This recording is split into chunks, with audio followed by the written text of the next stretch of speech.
In ninth grade biology class, we were seated in groups of 4 students at a large table.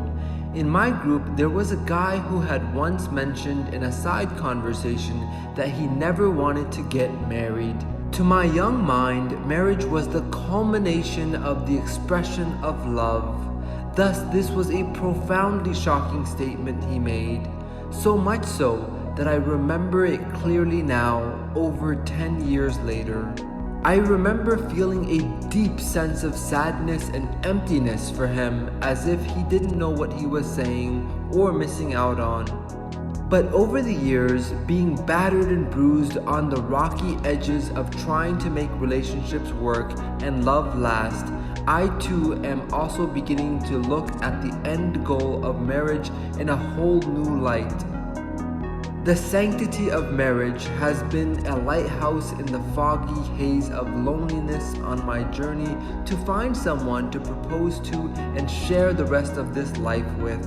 I have always wanted to get married as early as I found my future wife, so that I may maximize my time with my one true love instead of squandering my time, energy, effort, and romantic creativity with the wrong ones.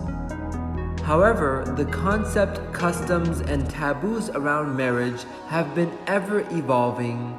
My parents, for example, got married the same day they met, versus Western culture in which it is acceptable to live together for years and even have kids without getting married.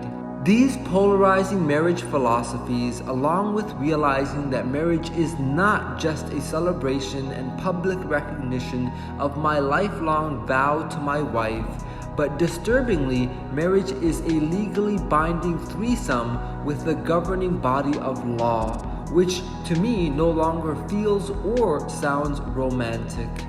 Above all, marriage, even with its legal fine print, is simply a means of expressing commitment, and for me, I do not need a signed piece of paper or large grandiose wedding of hundreds of people to express my devotion to my wife. Because truthfully, no marriage certificate will prevent a divorce. Rather, genuine commitment to live side by side and create a life book of adventures is a stronger sign of love than anything I've seen at any grandiose, ostentatious wedding. I am so committed in my relationship commitments to my lovers that in the 3 relationships that I have been in thus far, it has been she that has given up on me. The truth is, I am no longer searching for the vanity of marriage as much as I am seeking the fulfillment of a kind of love that will never give up on me